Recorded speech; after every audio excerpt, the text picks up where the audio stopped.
Пайджоу или хлопок локтем или по локтю, тут как бы локтевой хлопок, в общем. Локоть локтем.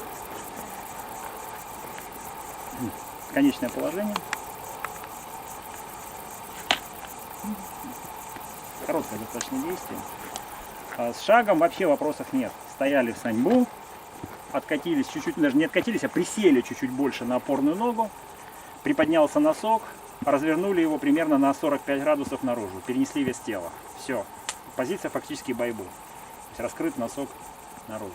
2 раза сделали, и сейчас пойдем дальше. То есть стояли в саньбу, стали в байбу.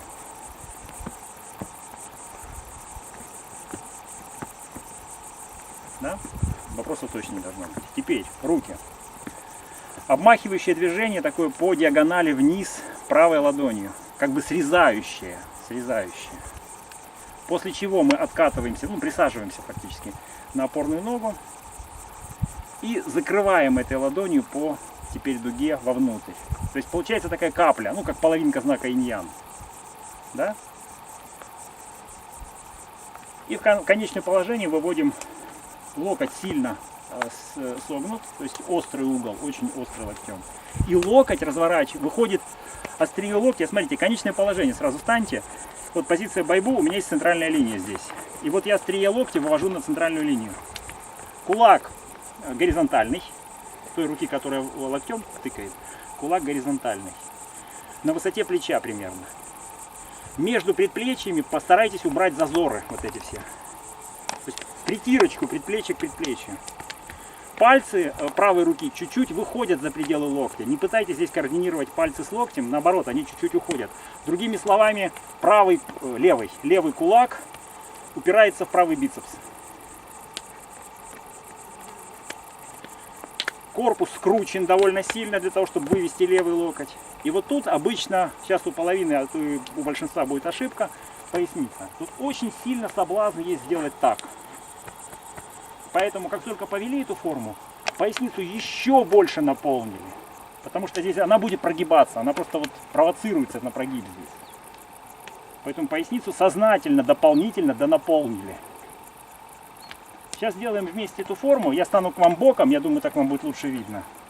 И буду моменты некоторые проговаривать. Вот мы сейчас стоим в предыдущем положении. Вот срезающая ладонь. Поняли, да? Вот такое движение. Как бы кивающее немножко по диагонали вниз, внутрь. Осели. Что-то охватываем. Правой рукой охватываем вовнутрь. Сворачиваем левый кулак. Разворачивается в это время стопа. То есть мы уже откатились немножечко, и стопа развернулась. И тыкнули левым локтем по центральной линии. Проверили поясницу, проверили макушку. Ну, собственно, столбовую спину все отследили. Проверили, что нет зазора между предплечьями. Вес на переднюю ногу. Локоть тянет за собой всю конструкцию. Стараемся не прогибать поясницу. По центральной линии локоть. Смотрим туда же, куда и локоть. Несколько раз сейчас сделаем.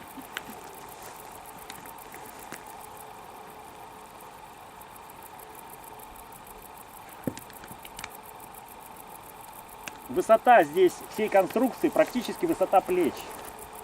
Локти на одной высоте. Правый локоть может быть буквально на полсантиметра ниже, чем левый. Может быть. Либо на одной высоте. То есть не перекашиваем конструкцию. Она практически на одной высоте, на высоте плеч.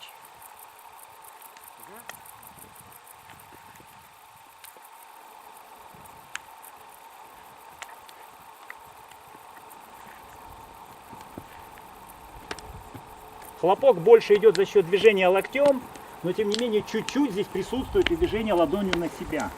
Вот как бы взаимное хлопание по факту. Притягивается, правая рука немножко как бы к себе притягивает. Вот, тянем к себе. А это локоть от себя. Можно несколько раз хлопнуть, просто прочувствовать эту манеру. И в конце проверили, чтобы предплечья были в притирочку. Юмфа. Значит, вот эти вот все штуки сейчас пока опускаем, тут тоже техника есть на самом деле. Вот это движение, это тоже техника. Нас сейчас интересует конечное положение вот это вот с хлопком.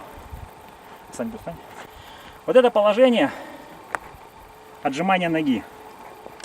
У нас еще будут эти штуки, кстати, на этой неделе, это из толкающих ног.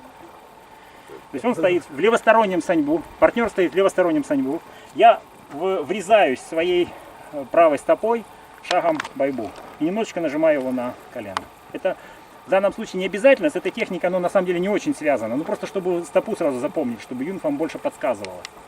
Охватываем человека за затылок и немножечко притягиваем к себе. Я не буду бить. Голову лучше сейчас, чтобы он поворачивал вот туда. Это тоже все травмоопасно, но если в нос прилетит, будет еще хуже. И мягенько попадаем где-то в область уха, может быть чуть выше. В реальных техниках я стараюсь взять за шею, а бить повыше, чтобы был ломовой эффект.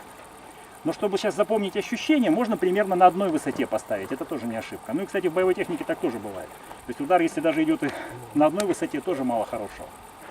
Ну, по кому это прилетает, в смысле. То есть еще раз, смотрите, стали. Человек просто стоит как-то. Можно даже вот так руки поставить.